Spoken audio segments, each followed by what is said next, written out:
ang nagpasimula po ng tunay, makabuluhan, nakikita at nadaramang pagbabago. Ang mayor ng Karaniwan at ang mayor ng mga tao, mga kaibigan, ating po palakpakan para sa kanyang ulat, Honorable Mayor Roland C. Paulino.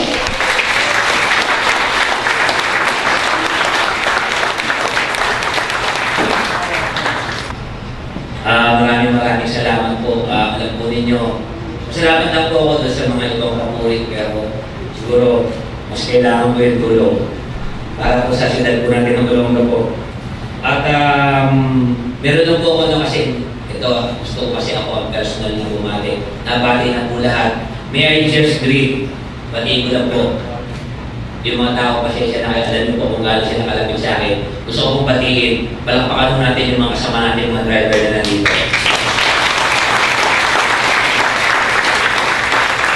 Exiko, tayo kayo, Mr.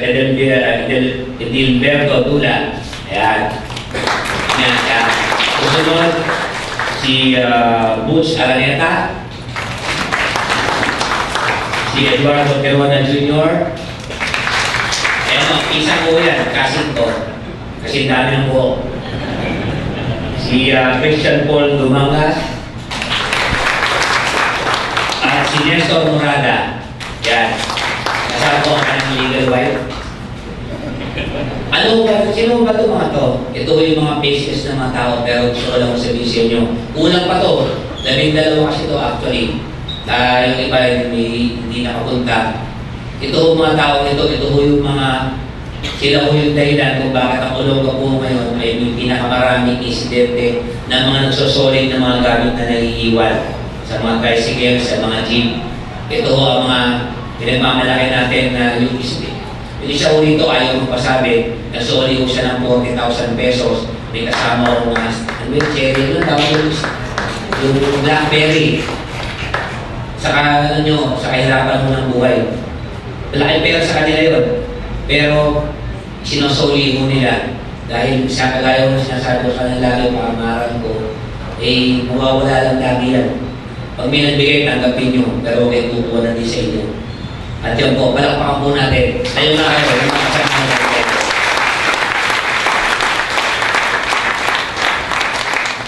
Kahit saan ang pinagmamalaki ko yan.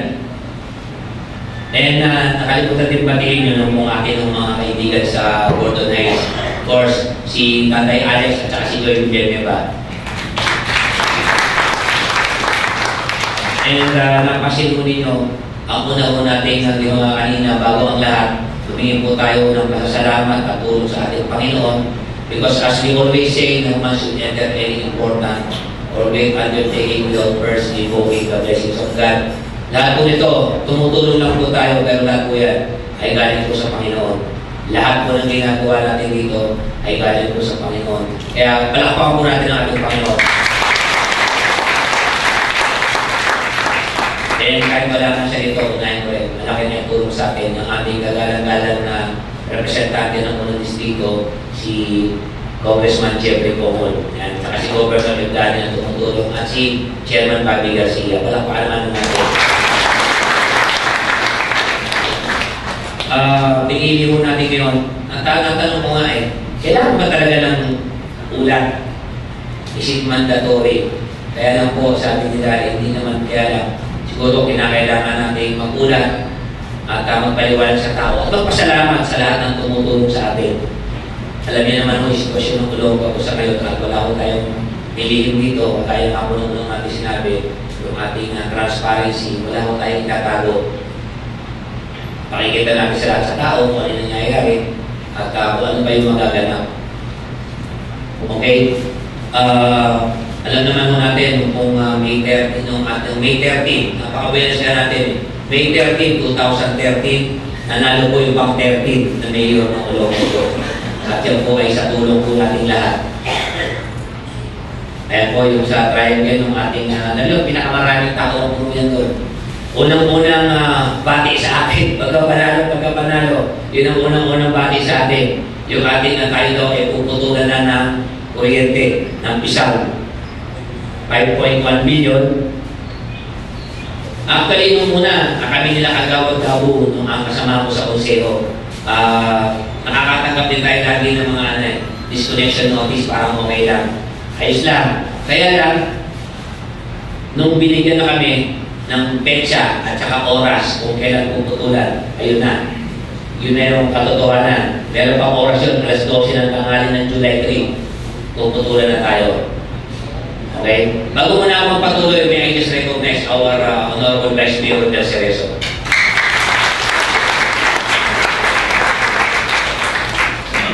Ito na po, yung mga sunod-sunod na mga sulat sa atin, na mga po na tayo ay puputulan. Alam niyo, sabi ko, ano ba ito? Ito ba yung unang welcome party na ibibigay sa ating administrasyon para masabihin, kita niya na, bago na yung mayor, wala na tayong kuryente. Ayun yung total ng araw, 5,87,745,552.33 to be exact. Yung tulong utang natin noong July 1. Ayun o, yung pinatatakutan natin lahat, brown out. Pero, alam mo ninyo, gaya ng sinabi ko, nakikipag-usap po kami sa PISAN at saka Department of Energy. Sayang wala si Tres dito. Kasama ko ng si Tres at saka si Congressman Jeffrey Coco na nakikipag-usap. Sabi sa akin, kinakailangan daw magbayad tayo ng 200 million right there and then para huwag tayo maputulan. Pero alam nyo, nakipag-usap tayo doon. Hindi ko yung maniniwala ko, naging usapan namin para lang kami naglalaro ng poker. Puro lang kami black. Puputulan talaga. Pero nga sa maniwala sa hindi kayo, ang baon ko doon, dasal. Panginoon, bigay mo sa akin yung sasabihin sa gagawin. And you will not believe. I was able to convince President Ledesma and Secretary Vigilla. Okay? Ito po, mga simple lang yan. Yan yung pinilit natin, sabi ko, pinakamaganda. Una muna, servisyo muna sa publika, sa City Hall. Dahil ako, maliliit lang na bagay yan.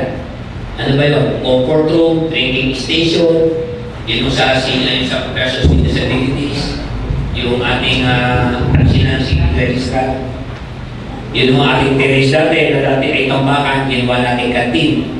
Medyo nakakatsaw pa ho tayo doon sa CR. Wala doon ba kaya pag malaki si Mayor sa City Hall, kung yung CR. Kasi yung CR na kung sabi ko, huwag nyo nang punan yung itsura ng dati at hindi kayo maniniwala na ito ba yung CR ng City Hall.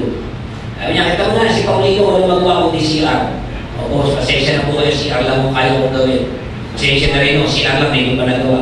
Simple lang mo, maliit na bagay lang. Pagpasok ko dito sa City Hall, may libre ko tayong tubig, may libre kape sa lahat ng opisina, unlimited na kape. Yun ang ating senior citizen affairs. Nasa third floor, nilipat ko sa ground floor dahil hindi na makakit yung mga senior citizen natin. Kaya nilagay ko natin sa baba.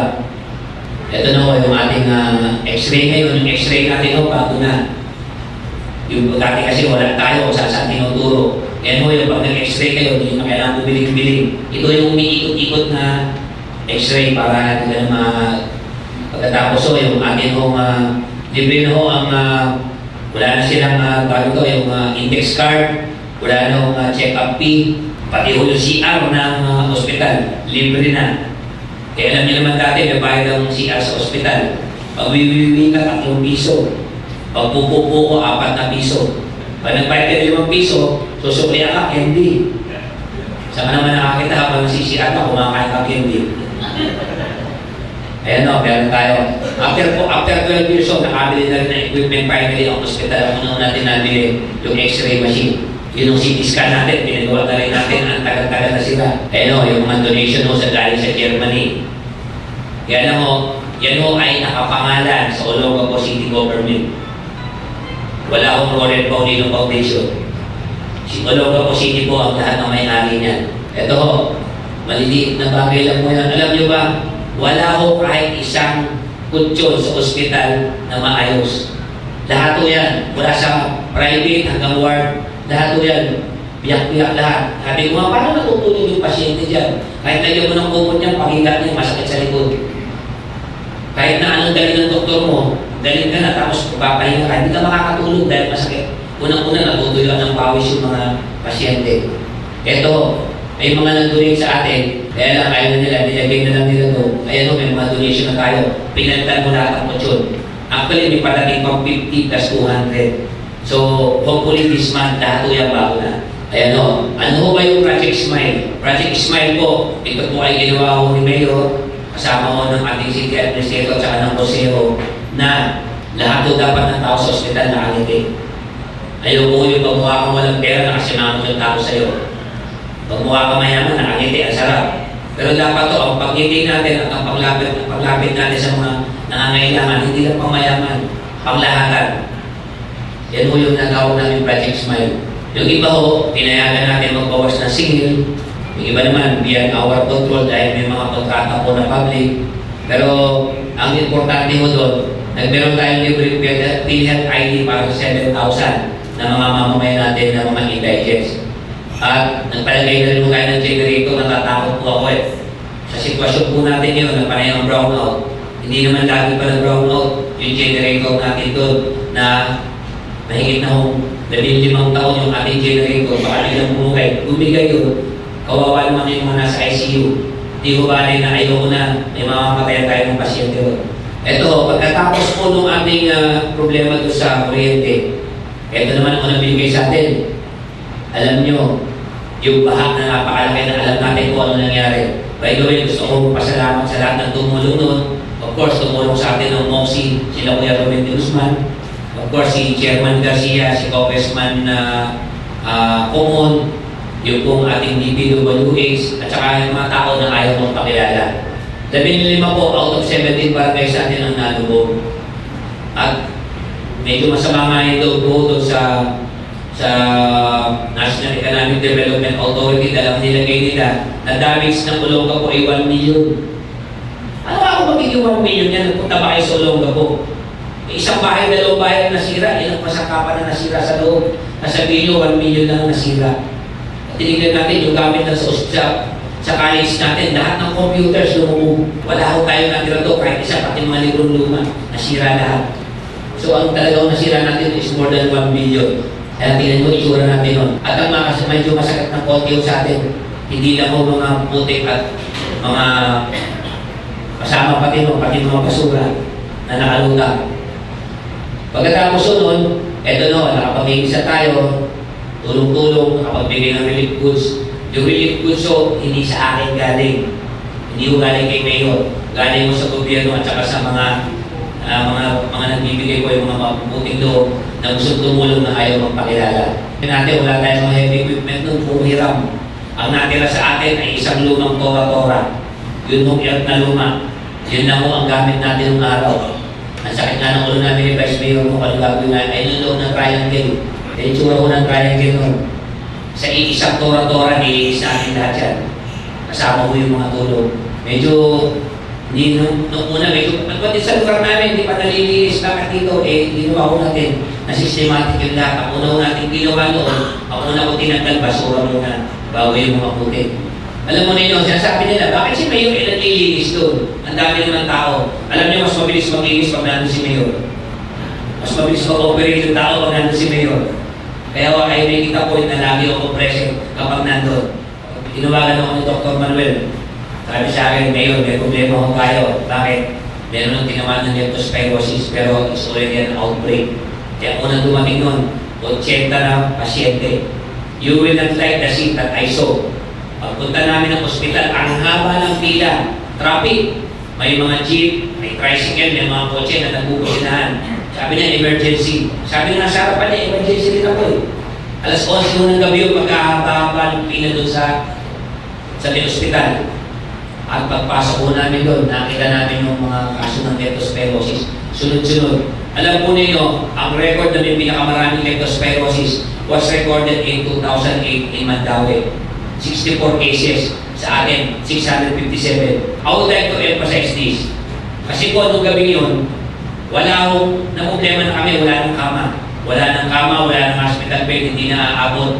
Alam mo ba ninyo kung anong unang pumasok sa isip ko? Sabi ko, saan tayo makakakuha ng kama? Hindi naman magta-transfer yung mga nasa ospital. Ang naisip namin yung cot bed.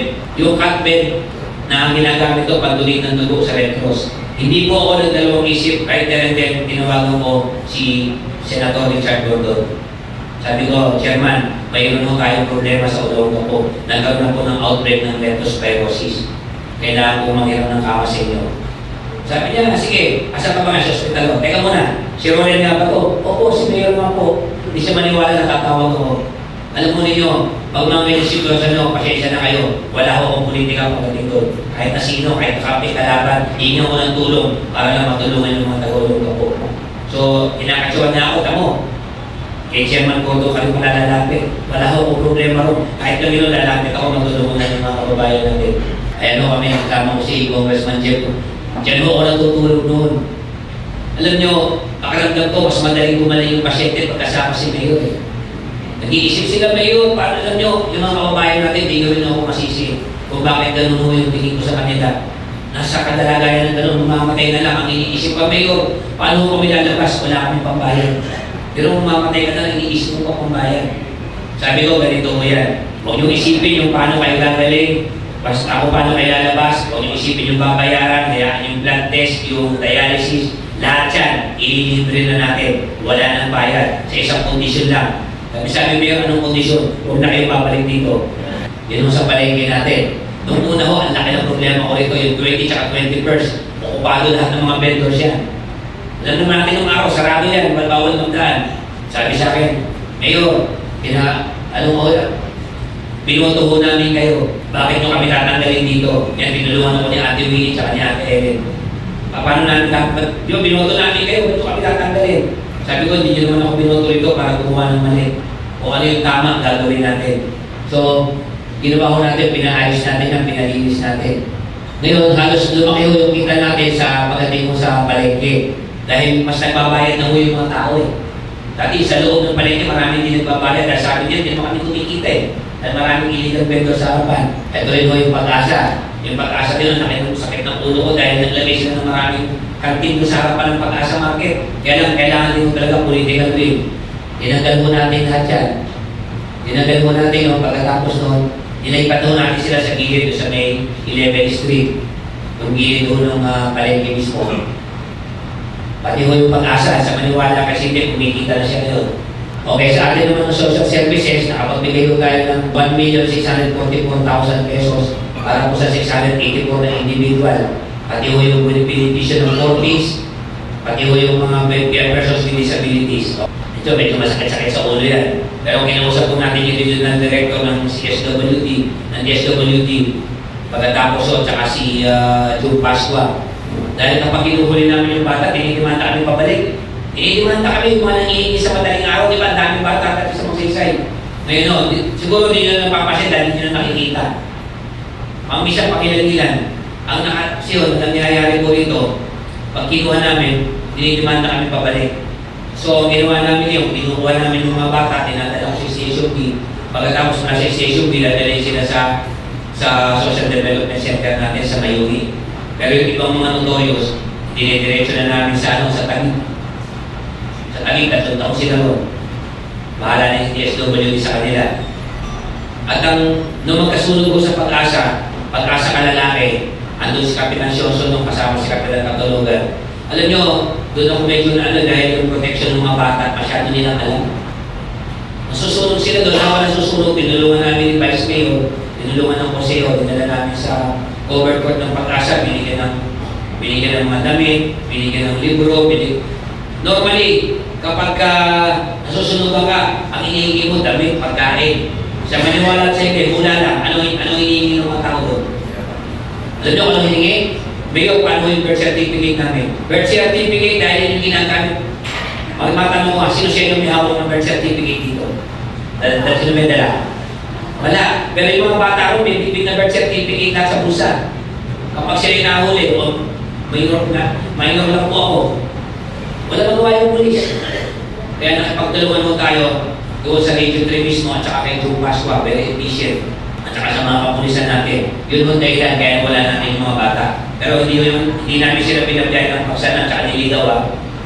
Nandito pa rin sila. Kasi ginagawa nito ba yun? Binabiyahe, nililigaw. Hindi o. Dinagdagan natin sila, pinatukan natin sila ng mga ipinasok natin sa eskwelahin ng mga bata para hindi sila pwede makulit sa gabi at kapasok sila sa umaga. Ito po yung mga pumasyado sa atin. Although si Ambassador Thomas, pinuntahan niya ako even before I became a mayor. Vice Mayor pa lang po ako, nag-usap na kami ni Ambassador Thomas. Pero wala akong pinalaman yung nagkaroon sa pagkakapanalo ko. Ito po yung US Consul General Bill. More or less, alam niyo na kung yung pinag-usapan namin history na yun. Ang ang pinag-uusapan namin yung pagbabalik ng Amerikano sa Olongapo, sa Subic. Si Ambassador Philip Goldberg, sabi ko sa kanya, paborito ko siya. Because yung pangalan niya, ikaw kinuha yung pangalan ng Pilipinas. Philip. Sabi ko sa kanya, did you know that the Philippines got its name because of Villalobos? Because Villalobos would give the name Philippines to our country in honor of King Philip II. Oh, is that so? Yeah. Sabi ko, I also like your surname, Goldberg, that is mountain of gold. Please bring that gold in the Olongapo. Ito, yung ating mga PR natin doon sa mga bago dumadating. Ito na ho, hindi na ho natin mapipigilan yan, andyan na ang Amerikano. Parami na ho sila ng parami. At nagkaroon din tayo, ayan.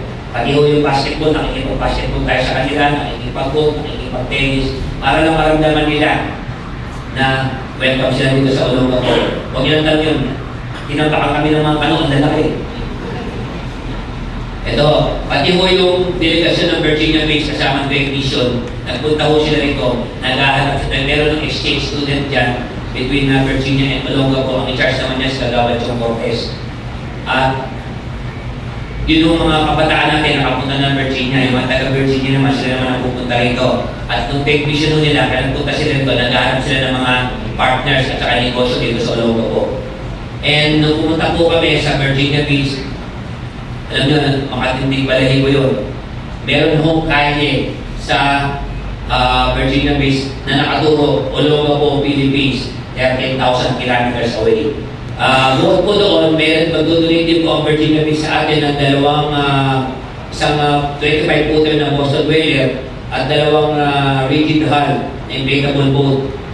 Kasama po yung tatlong makina na 75 horsepower outboard para po sa ating rescue mission na gagawin dito kung sakasakali po pang-rescue ng Olongapo.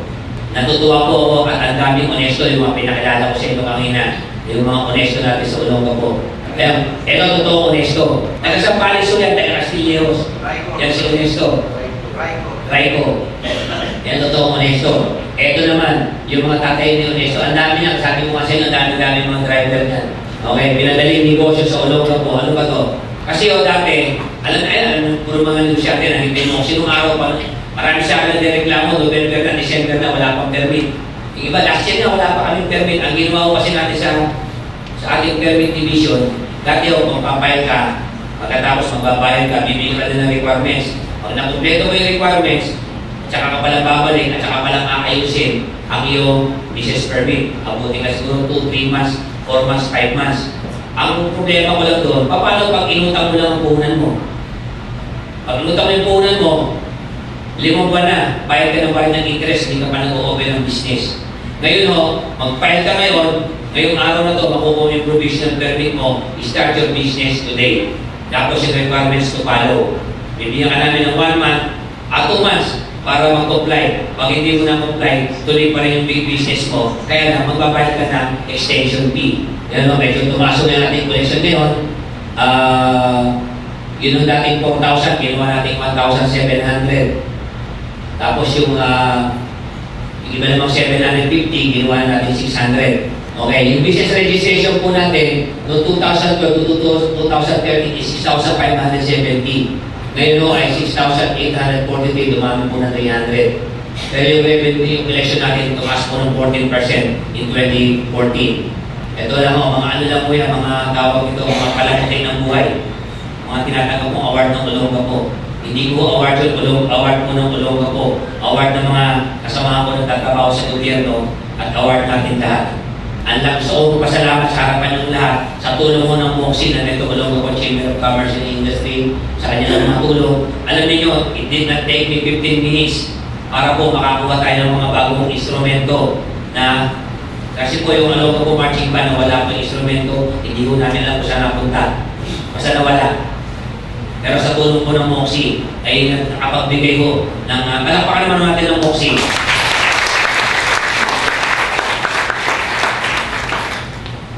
Hindi ko lang napapasay kasi basta tingin ko naman pinakikita mo sa tao yung totoo, hindi ka magkakaproblema eh. Basta nangingikat, nakikita nila kung saan napupunta. Yun yung lahat ng ginagamit ko ngayon ng Olongapo Marching Band ay donation po na Metro Olongapo Chamber of Commerce. Ngayon dahil natin scholars natin sa Olongapo may 2,000.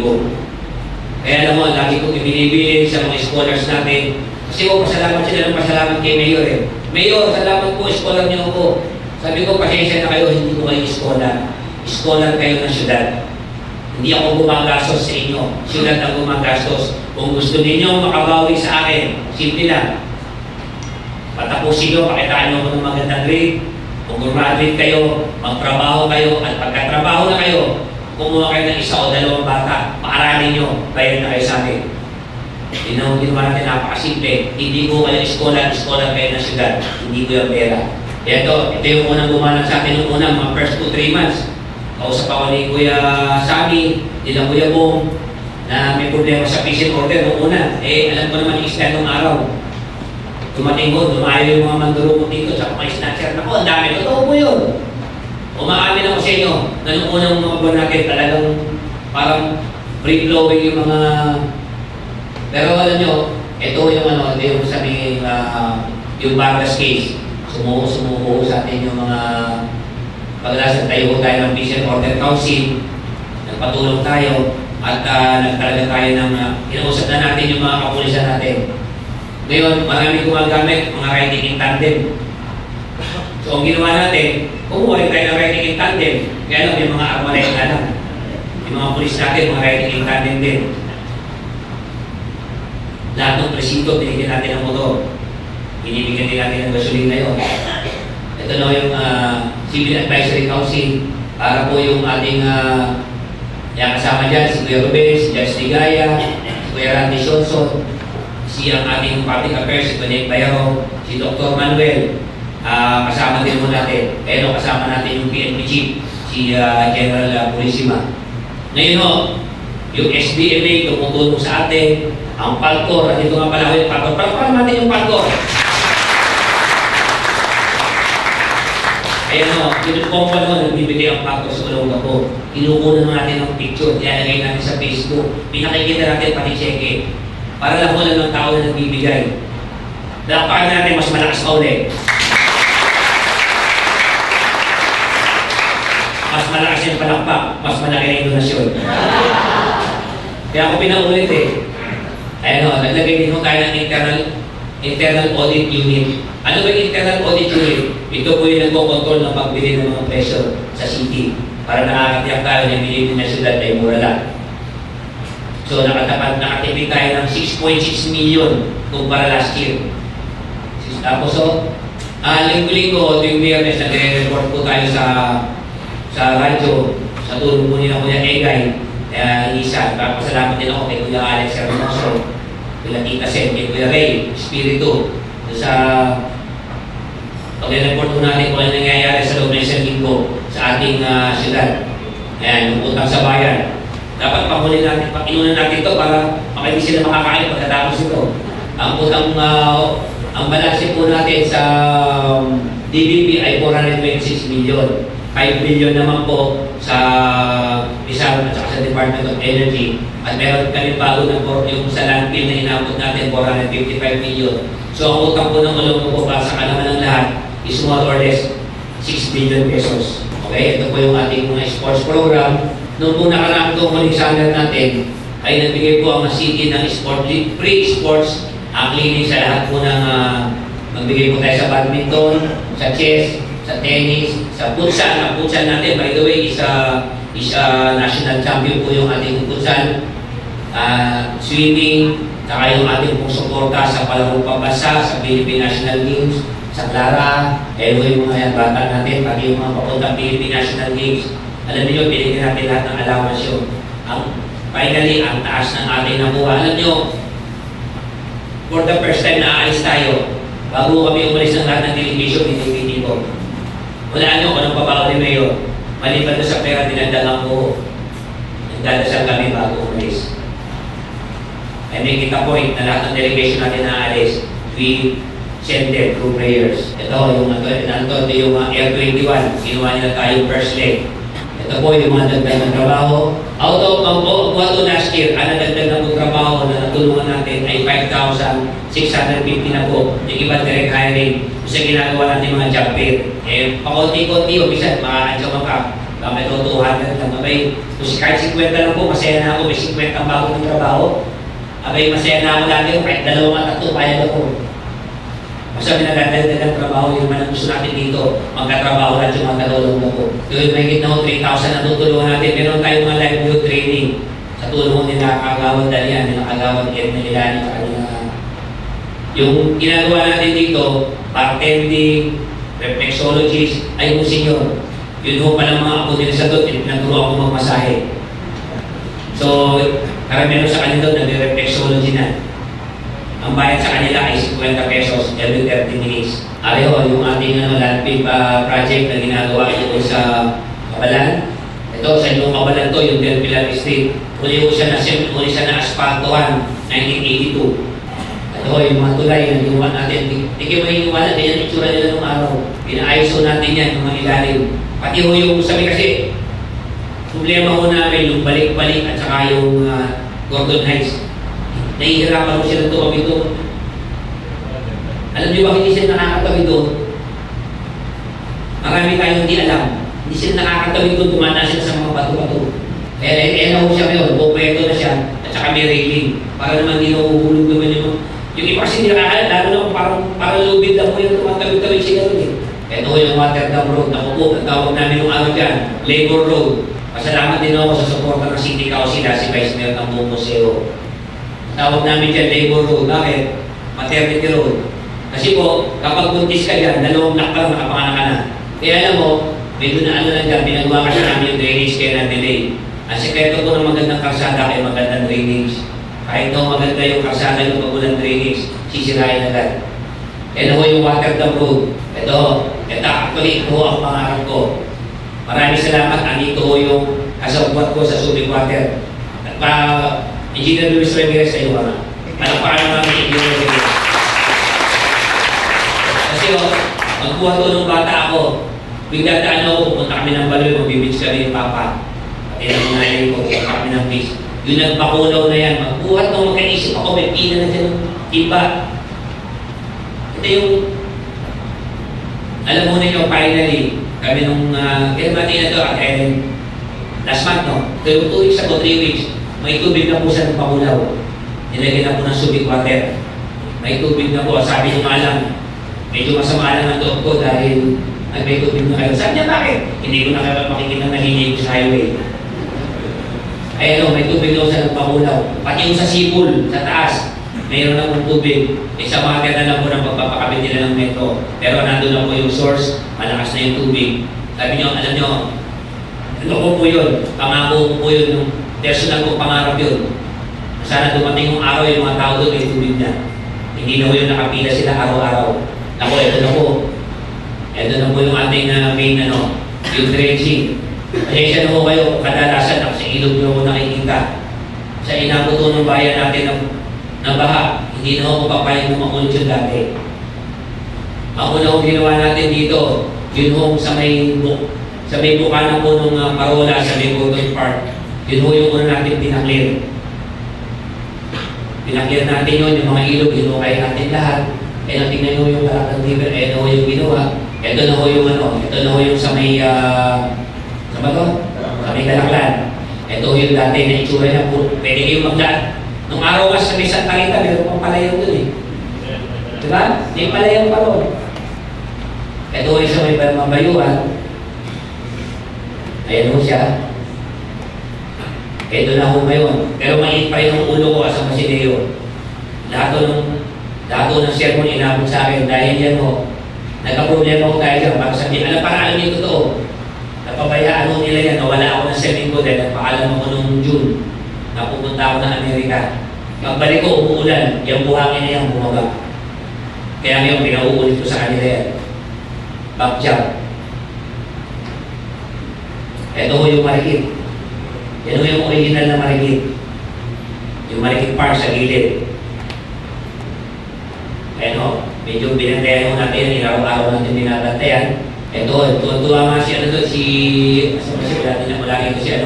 si Mr. Ching sa may Broadway. Yung yung may binigyan ng Broadway, KYC. Alam nyo, nung mahuhukay namin, yung lumabas ho ng tubig, dahil pa yung pinag-change oil ng diesel. Ang itim-itim, mukhang 30 years ang di lumalabas doon, saka nakatayo ko sa tulay, habang lumalabas o, ibang klase yung amoy, napakasangsan. Lahat ng dumaan tao nakatakot ng ilong. Ayan o, habang bali, ito na ho siya ngayon. Pero matuloy pa yung tubig niya ngayon. Noong isang araw, nandiyan kami ni Kuya Ray, ang dami ng pipishing dyan. Ito na ho, actually, hindi pa tapos siya eh. Yung mas maganda na ho siya ngayon, medyo late pa yung kanilang picture. Magkabila ho yun. Sa may tabi ho ng ano yan. Ito ngayon, nakaano na yan ngayon. Ang tawag po dyan is dog protection. Hindi ho kasi namin basta-basta mahukay. Nung inuhukay namin yung gilid na bumabagsak po yung mga bahay. So, kailangan na lagyan ng dog protection, nilalagyan po ng gabyon. Alam niyo ba yung parang kulungan ng manok? Nilagyan mo ng malalaking patron. Yun yung ginawa suporta sa may niliprap. Saka pinalitadahan para hindi igiba yung mga bahay sa gilid. Ito yung sa may likod, sa may Arthur Street. Sa may likod ko, yung ilog doon, yung sa may tapat ng Puro-Puno. Ayun nagtitira na rin o, para yung tubig madaling lumabas. Medyo yung Puro-Puno yung mga sa Tarita, medyo maluwag-luwag na konti yung dibdib nila. Nakapapasin nyo, naging nandun si Mayor. Bakit? Ang bilis nila mag-ukay pag nandun si Mayor. Ito yung, yan ang itsura ng ilog ho natin sa tapat ng Harbor Point at saka ng Kulumban. Dati ho, ayan yan. Yan ang itsura niya ng araw. Nakalimutan natin kasi nakikita natin yung puro tubig na eh. Ito na ho siya ngayon. Ito ho yung sa may parola natin. Yan ho yung nakabarang tubig na buhangin doon sa may parola. Kung titignan nyo kasi ito yung ulong ko, ito yung baraw. Hindi makalabas yung buhangin natin. Yung tubig hindi Maliwanag ko lang po sa inyo bakit mas delikado ang mabagat kaysa doon sa pag-umiyon. Kasi po, ang problema ko natin, pagka hinukay mo yan, ngayon wala tayong problema, ilang araw na tayo inuulan ng malakas. Bumabara pa rin, may baha pa rin yung mga drainage. Pero yung ilog natin walang laman. Ang ibig sabihin na lumalabas sa magandang tubig. Pero bakit delikado ang mabagat? Ayaw po sa MGB o yung Mines and Geoscience Board. Kasi yung mabagat ang gagaling sa west ang tubig. So ang tubig ko ng dagat, yun ang pumapasok sa atin. So pag pumasok yan, normally high tide, pagkatapos sabay ng malakas na ulan, pag nagsalubong yan sa atin ang punta. Ayan na ho siya ngayon. Nakakadaan yung mga bangka. Alam nyo, hindi pa ho mawawala ang hindi po mawawala ang, tatanungin nyo ako, Mayor, ang dami mo nang hinukay, babahain pa ba tayo? Babahain pa rin mo tayo. Promise.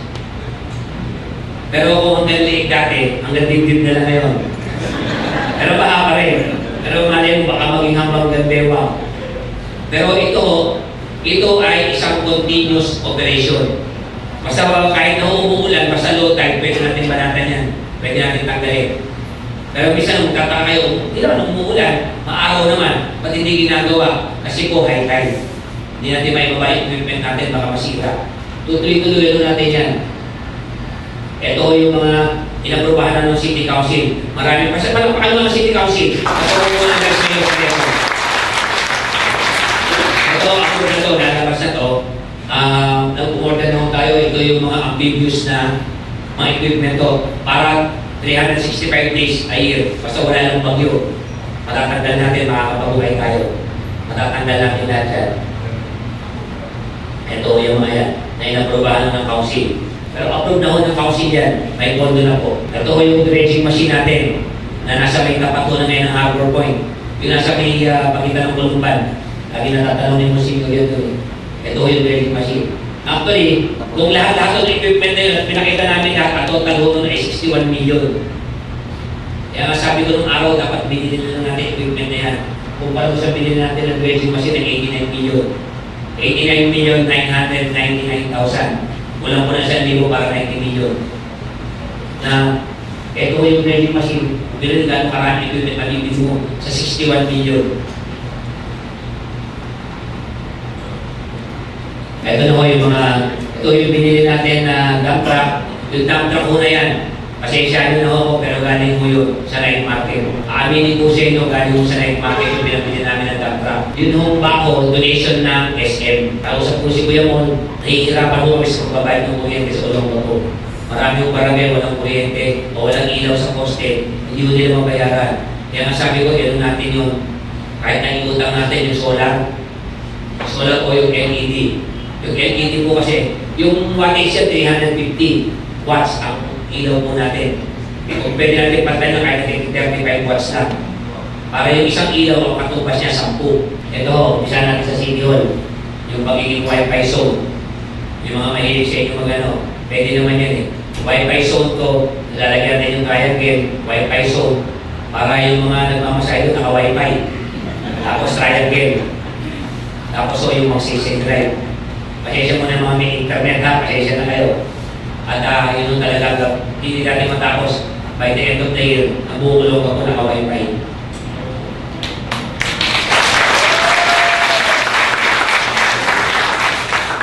Kaya lang, wala ko sa akin yung Wi-Fi. Tingnan nyo naman yung cellphone ko. Hindi natabla ng Wi-Fi. Pero bago yung aking bago yung scotch tape ko ngayon. Ito yung para po sa para sa mga senior citizens, sa mga indigent, sa PWD, yung persons with disabilities. Ito po yung natawag natin medical passport. Ito, yun hong NSO, this month po, babalik na ulit sa atin. Nalipat po sa Subic yan eh. Nalipat sa Subic, ilipat na po sa ulit sa Olongapo. Yung TESDA, ilipat din natin dito. Pagkatapos po yung NBI, maliliit na bagay lang mo ito. Pero kung makikita nyo kasi sila sa kalakyan, alas 5 na madaling araw, nakapila na eh. Nag-aabang para makakuha. Ang ginawa ko natin, nalagay tayo ng sariling opisina nito ng NBI, pero city government po, para nakakapag-download sila. Kung ina-download nila ito, babayaran na lang nila sa NBI. Kaya yung pila doon, 70% ko ng pila na wala. Ito ang ating gagawin dito. Bibili natin pabalik ang share natin sa Subic Water. Kung natatandaan ninyo, naibenta po ang 10% share ng Subic Water, ng share ng Olongapo sa Subic Water. Naibenta po siya ng 210 ba yun? 210 million po na ibenta yung share natin. Ibenta po nila. Pero, alam nyo, share yun at 10%. Alam nyo, 200 million yun. Pero hindi yun ang importante sa akin eh. Ang importante sa akin, yung binantin nila yun, nawalan tayo ng representative, nawalan ng direktor ang Olongapo sa Subic Water. Ang ibinenta natin, yung karapatan natin magsalita sa board ng Subic Water. Wala tayong boses doon. Kaya nga ako kami ngayon, kasama ko ang konseho at saka ang financial team natin, ay maglulod mo tayo sa DBP ng another 210 million para bilhin ang share ng Subic Water para meron tayong share. Pero ang ibabayad ho natin ay yung nakukuha natin taon-taon. So, no money out from the city government. Yung nakukuha natin share sa Subic Water every year, which is 18 to 20 million, ibabayad lang natin sa DBP. So, at no cost to the city government.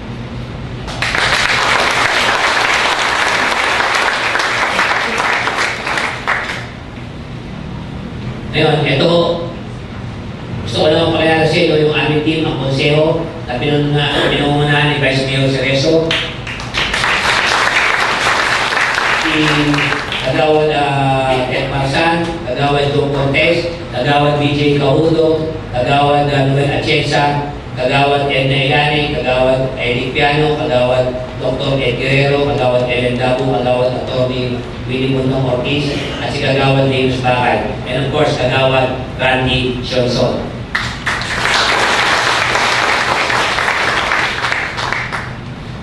Of course, ang Secretary to the Mayor po, si Sheila Padilla, ang ating pong City Administrator, si Camer Malabute, of course, ang ating City Legal, si Atty. Sison, ang ating pong Engineering, si Atty. Santos, ang Treasurer po natin ngayon ay si Lisa Lim, ang ating head po ng CSWDO, si Pedro Pasqua, ang head po ng accounting, si Atty. Buluan, ang ating pong Register of Deeds ay si Ms. Karen Cahudo, ang ating assessor si Oka Agustin, ang po natin si Dante Ramos, ang ating pong head ng personnel ay si Ate Angie Baroga, ang city bed natin ay si Dr. Lopez, ang PAPCOM natin ay si Dr. Palma, ang DRRM po natin si Angie Layo, may hawak mo ng ating pagkulang yan ng ating James L. Gordon Memorial Hospital ay si Dr. Art Mendoza at si Dr. Manuel.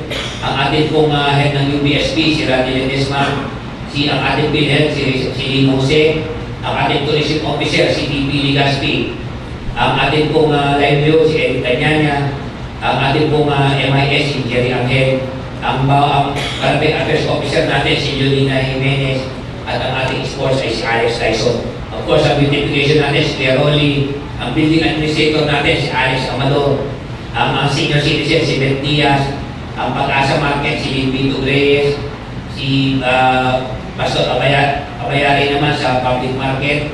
Ang ating budget ay si Joy Fernandez Kahilig, ang ating pong GSO si Lito Maharukon, ang ating City Planning Officer si Atty. TK, Architect TK, ang city head natin si Dr. Bustamante, ang business permit natin ay si Santa Ecanir, ang IAU ay si Miles Moselina, ang PAW natin si Anthony Bayarong, ang peso natin si Mark Estillo, sa Gordon College po si Dr. Soriano, ang OTMPS natin si Major Pablo, ang Chief of Staff po si R.R. yung kanina, ang Special Events natin si Bing Canlas, ayun, si James L. Gordon, si Dr. Mendoza, ang ating pong CSSU, ang Civilian Security Officer natin, si Major Philip Molina, at ang ating pong admin sa Mayor's Office, si Dr. Julie Reyes.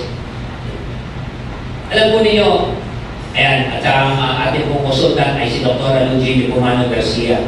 At kasama po natin dito lahat po ng mga barangay captains. Ano bang SS ko? Pinakita namin yun. Gusto ko lang malaman ninyo, para meron yung iba ko doon, tao ni King Gordon. Iba doon, tao ni King Gordon. Iba doon, tao ni Pong Gordon. Iba ho, ka-appoint natin. Pangalawa lang po sa akin ang politika rito. Ang importante ho, paano natin mailangan ito yung uloga po sa dati. Kung hindi ho sa dati, masigit pa. Dahil yung mga tao nandiyan, nakikita ko naman nagtatrabaho naman. Naglilingkod ng mabuti para sa kababayan natin. Yung mga kasamaan mo natin, ayan, proud naman ako. Alam niyo mga pala, ayan yan, no? As always, siguro sinuswerte lang tayo under our term. Yung kauna-unahang Pilipina ng Miss World ay taga-Olonga po. Yan si Melania. At ang Olonga po is home of the most beautiful women in the world.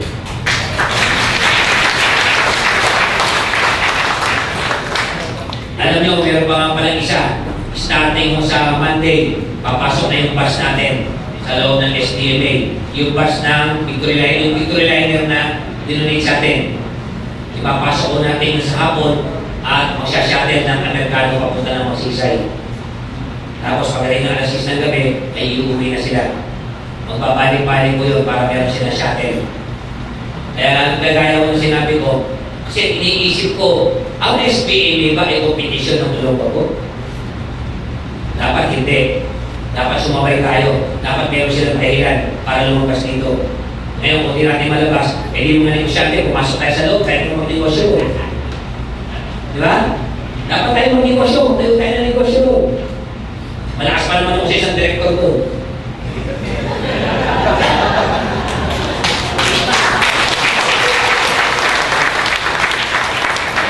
Ayaw mag-negosyo si SPNA. Pati yung mga parlo. Ang pinakamagagaling na beautician, mga hairdresser sa buong Pilipinas, nag-Olonga po.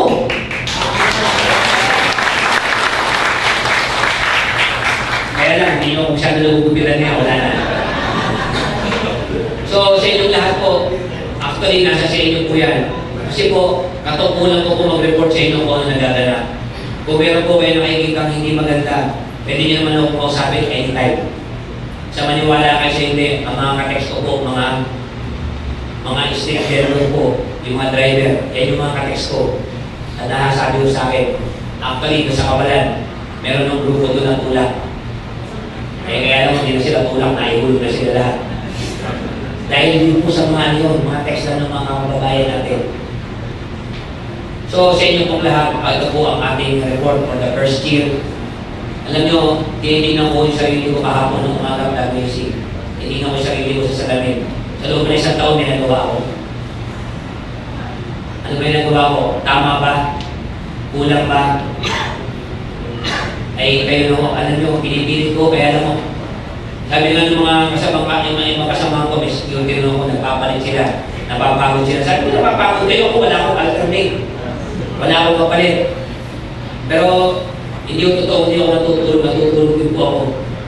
Yung nga lang, tutulog ako wala una. Hindi ko alam kung talagang mahilig na ako magtrabaho o ising matanda na lang. Alas 5 na umaga, naging ising po ako lagi.